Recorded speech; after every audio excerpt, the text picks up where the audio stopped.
En mars dernier, je suis allé à la convention de jeux vidéo PAX East à Boston. Oui, j'ai bien dit mars, c'est à quel point que je suis en retard dans mes montages de vidéos. Je fais ça actuellement au mois de juin.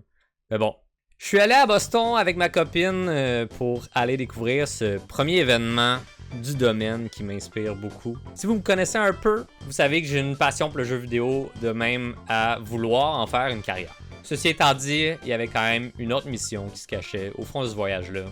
Ça, c'est d'aller au Margaritaville. Les YouTubers Ted Envision et Eddie Burback dans le passé ont déjà fait un méga road trip pour aller visiter tous les Rainforest Cafés qu'ils pouvaient aux États-Unis. Et ensuite, je crois, un an plus tard, ils ont fait la même chose avec toutes les Margaritavilles. Pour ceux qui connaissent pas, le Margaritaville, c'est un restaurant qui tient sa thématique d'une seule chanson de Jimmy Buffett de 1977. Avec le voyage à Boston, j'avais enfin la possibilité de pouvoir moi-même participer à cette grande aventure et vivre moi-même l'expérience d'un nouveau Margaritaville ouvert à Boston en 2023. J'ai bien dit nouveau parce que Ted et Eddie n'ont pas été.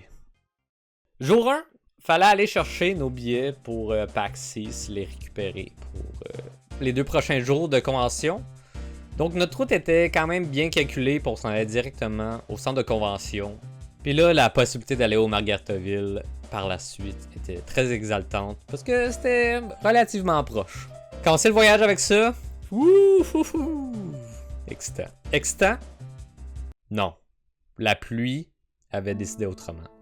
Boston est reconnu pour être une ville piétonne et les stationnements sont un peu trop chers ou très peu clairs, surtout dans le coin du Margaritaville. Mais bon, ce n'était que partie remise. Il nous reste encore 3 jours de notre voyage. Right? Jour 2, premier jour de PAX. On est arrivé tôt pour avoir le temps de tout voir. Les différents kiosques de l'Expo Floor. On a l'Arian Studio pour Baldur's Gate. Pokémon, Atari, des kiosques de développeurs indie. Pokémon encore, des jeux de société, des vendeurs de toutes sortes. Et même des patates de l'Iowa. Tout ça parsemé de conférences, notre journée était quand même bien remplie et se terminait tard. Donc, on tire notre révérence, on est brûlé, on rentre au Airbnb. Jour 3, deuxième jour de PAX. Rendu à ce point-ci, on avait l'expérience, on savait où qu'on s'en allait. Mais là, ils ont racheté des nouveaux kiosques. Des nouveaux développeurs de jeux, des nouvelles conférences. Puis quand je parle de conférences, des conférences qui se terminent encore tard. Mais bon, on veut profiter de notre événement, de notre expérience complète de PAX. C'est correct, le Margaritaville va nous attendre, ça va nulle part. Fait qu'on se poigne un peu de Jimmy John pour souper, de la belle merch de PAX comme souvenir. Puis ce jour-là, on close ça, on s'en va au Airbnb, on se repose pour la suite. Jour 4, il annonçait de la pluie, on le savait. C'était pas la journée du Margaritaville, ça aussi on le savait. Mais plutôt pour Salem. Des histoires de sorcières, un très nice café-bar... et un retour bien trempé vers le Airbnb pour choisir où aller souper pour célébrer la fête de ma copine. Elle suggère un bar irlandais proche. Proche ici, c'était pas le bon terme. 30 minutes de conduite dans un torrent infernal, c'est la seule façon que je peux décrire ça. Où mes roues flirtaient avec l'aquaplanage. Et même rendu là-bas dans le stationnement, il fallait traverser une rivière à pied pour aller au bar, tellement que le stationnement était inondé. Mais bon, on était trempés, mais on a quand même eu une belle soirée. Ça nous amène au dernier jour du voyage. Jour 5, dernier jour du voyage à Boston.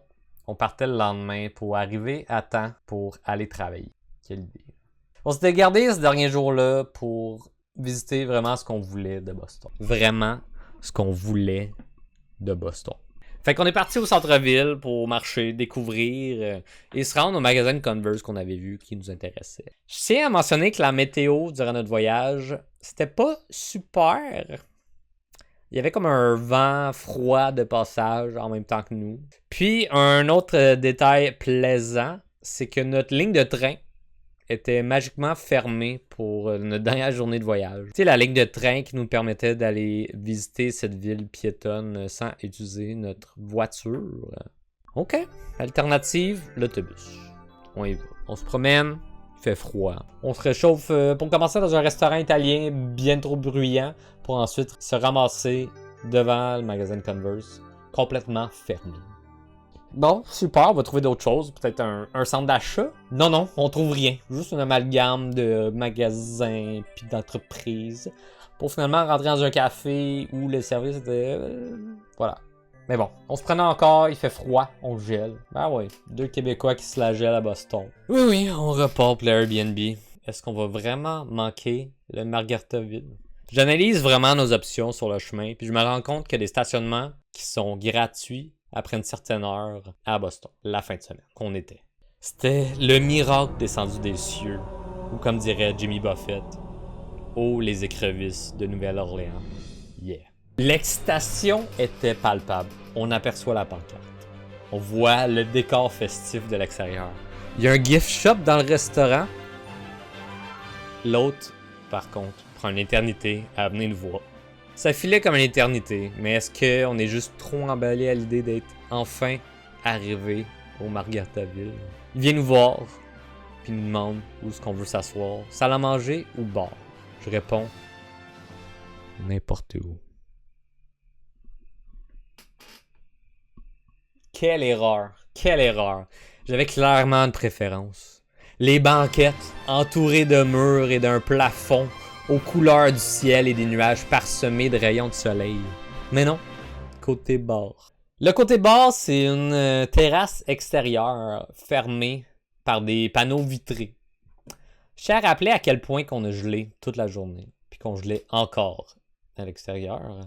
L'autre choisit une table, la table la plus bancale que j'ai vue de ma vie. Je niaise pas, là. Je parle 45 degrés bancal. Là. Je le mentionne, il nous change de table et il nous met collé sur une des vitres. Protectrice du froid. Protectrice, c'était pas du tout la fonction. Pis ça, je l'ai su assez vite quand il y a une brise continue de me le rappeler qu'il fait froid. Et que dire de l'ambiance du Margaritaville côté bar? La musique, ben c'était pas de la musique.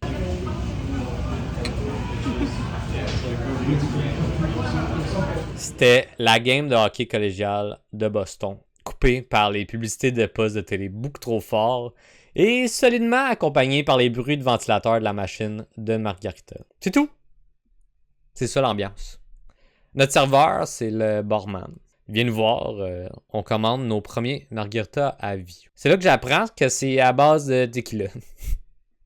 Mais bon, c'est moi qui étais un peu naïf ici. Parce que c'est moi où tout le monde a une mauvaise expérience de tequila puis on veut plus jamais en reprendre. Ou presque. Bref, c'est pas mon drink préféré. On va espérer que la bouffe soit mieux. Puis, c'est étonnamment bon. Pas la meilleure bouffe, loin de là. Mais quand même bon. Et après ça, on attend une seconde éternité pour avoir notre facture. Puis on quitte en passant non subtilement par la salle à manger pour voir ce qu'on avait manqué. On aurait vraiment dû manger dans cette section-là. La soirée, elle, tire à sa fin. Le gift shop est fermé, heureusement, parce qu'on aurait peut-être dépassé dans des cochonneries. Puis nous, on quitte avec un souvenir correct du Margaritaville. Est-ce que la barre était trop haute? Est-ce que ce n'était qu'un rêve américain? Est-ce que le Margaritaville, ce n'est que les amis et les expériences qu'on s'est fait en chemin? Je ne saurais vous le dire. Est-ce que j'ai aimé ça, le Margaritaville? Pas du tout. Mais est-ce que ça a valu la peine? Non plus. Mais au moins dans tout ça, j'ai pu aller à PAX East.